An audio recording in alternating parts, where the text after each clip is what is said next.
Totoo pa lang ang lahat ay may kaukulang panahon. Ika nga po, everything is timing. Timing is everything. Mangyayari sa tamang panahon at pagkakataon. Sabi nga, naku, lumalabas ang pagiging kapampangan ko, pagkakataon. Sometimes nga po, when we least expect it. At ngayon nga po, parang gusto kong sumigaw ng walang himala.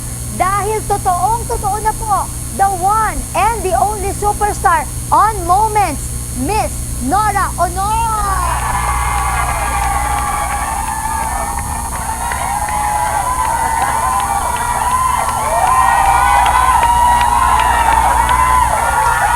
Alam mo, Ate Gay, ngayon ko lang talaga kinikilabutan ako kasi ngayon ko lang na-witness talaga in person.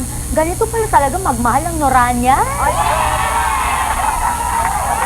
Grabe! Punong-puno po ang studio ko ngayon. Punong-puno po ang studio ko ngayon dito sa Moments. Ate Gay, Sobra talaga silang magmahal. kumusta po kayo? Welcome po sa Moments. Maraming salamat at doon ako nagagayo na ako. Maraming salamat at naging panauhin ako rito at humingi rin ako ng paumanhin at tawad sa hindi ko pagpunta noong nakaraan dahil may sakit ako kaya pasensya na po.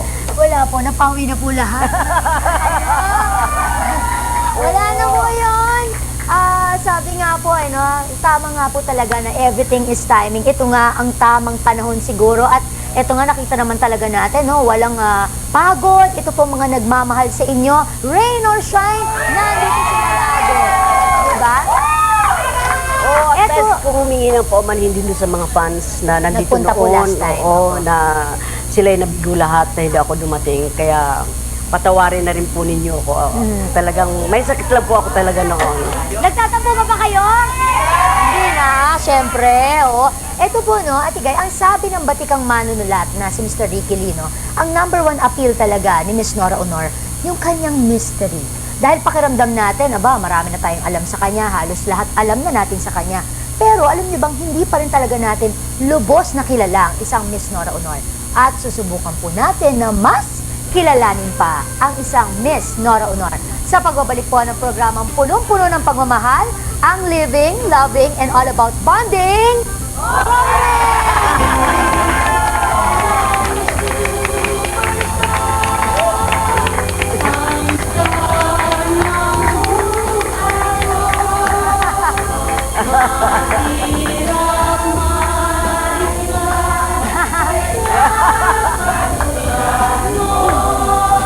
Siguro yun ang favorite niyo sa video, okay, no? 100 na ang score nila dyan.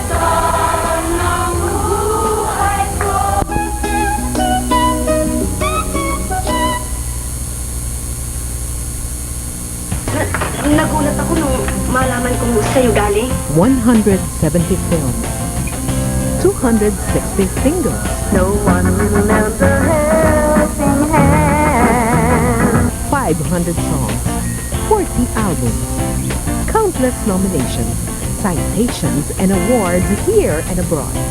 One woman, Nora Aunor, is indeed the only superstar. Yes! We're back! Kasama pa rin po natin, syempre ang superstar, Miss Nora Aunor. Ate Gay, nabubulol ako sa'yo, ha?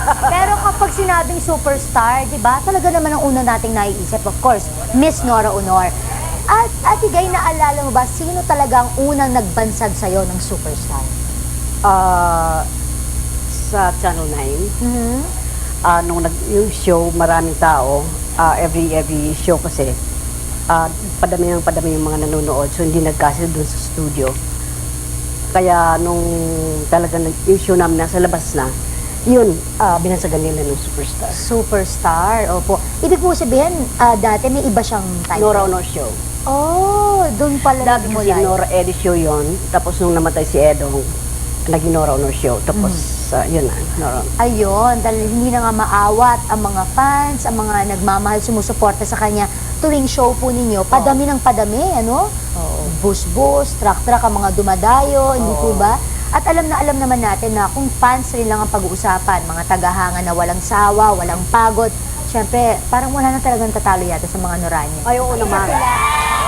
Isa sila sa masarap talagang magmahal. Kasi nga, super close po, accommodating talaga si Ate Guy sa kanyang mga tagahanga, no, na parang hindi na nga rin tagahanga, talagang may personal siyang relasyon sa inyo, ano? To the extent na mayroong iba na pinatulog mo pa daw noon, Ate Guy, sa bahay. Marami pag May kayong times na- inabutan sila ng gabi sa bahay, doon na sila natutulog. Oh, wow, naku, ano? Paano po? Bakit nabuo o paano nabuo yung ganito ka-tight na relationship mo sa mga fans mo? Sobra silang magmahal kasi talaga eh. Hindi iba ang turing ko sa kanila, mga kapatid, yung mga nanay, tatay, ganun.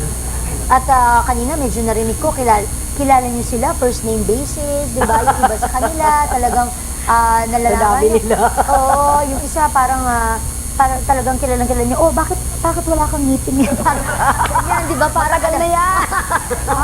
Kaya naman di pala wala nang kilala. ngipin yan eh. Oo, kaya parang tataka ka, wala ka pa rin. Sabi talaga ni Ate Gay kanina ng commercial, "Shh, wala ka pa rin ngipin." Sabi niya gano'n. Narinig na natin po talaga yung mga stories na grabe talaga kung dumugin, kung imob na mga tao si Ate Gay. Every week daw noon, ang dami niyo pong, ito po, isa po ba ito sa Fans Day? No? Oo, sa Pagita. Sa Pagita Days Oo, po sa ito. Pagita Day. Wow, grabe po, Tignan niyo naman, parang may show. Parang may program. Parang may rally. Sana nga yun. Di ba? Sa Pagita. Ay, yung iba ba sa inyo nandiyan pa? Buhay pa. Talaga? Andyan na kayo nun? Ganun ka pa lang nun? Paslit ka pa nun? Ay, tingnan mo, grabe. Talaga. Pinagmamalaki ko talaga yan. At makita ka lang nila, grabe talaga ang pilihan nila. Sino po yung kasama ni Kuya Germs? Germs. Si Pip. Si Kuya Pip. Oo. Tapos itaas po kayo ng truck nito. Guy and Pip Days. Okay, nasa ibabaw sila ng truck, ano? Debo ni Ate Guy yan? Teka, Ate Guy, debo mo na pala yun, pero mukha ka pa rin nene doon. Diba? Neneng-nene pa rin ang itsura mo doon. So, ito po Maliit kasi. every week, meron po kayong ipinapalabas na pelikula noon, ano? Grabe daw kayo nung maglagari ng pelikula, no? Kapag nag-shooting kayo. Dalawa pelikula yung ginagawa. Oo, minsan isang linggo may tapos akong pelikula. Oo, ganun palang kalakaran po talaga nun, ano? Ewan ko sa akin lang yata nangyari yun. Oo, grabe. Ate, anong nararamdaman mo kapag nakikita mo tong mga taong ito na sobra talaga yung pagmamahal nila sa'yo, nag-uumapaw talaga?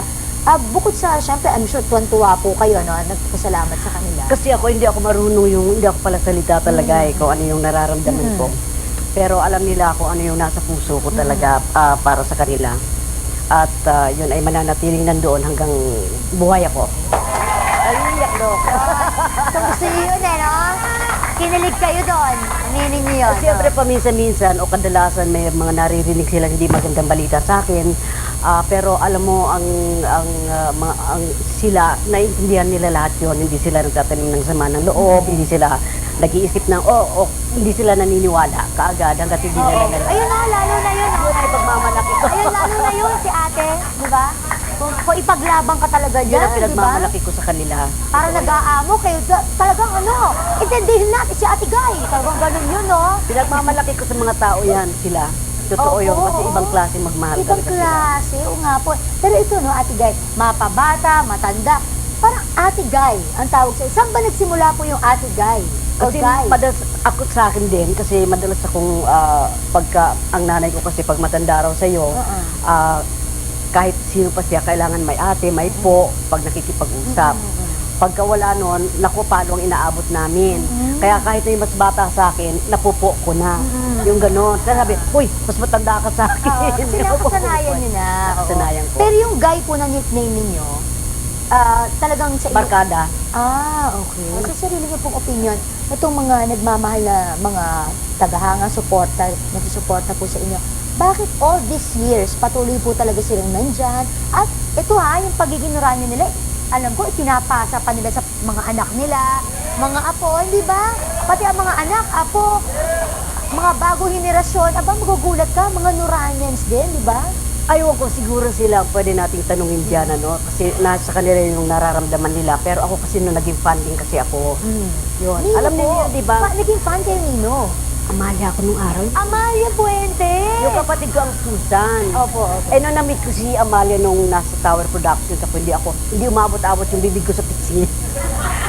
Naging Susan ako.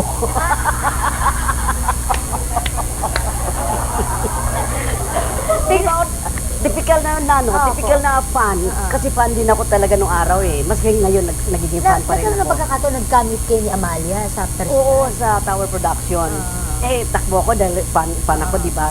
Hindi nga umabot yung bibig ko sa pisngi niya. Hindi ako. Wala, tuloy-tuloy lang siyang gano'n.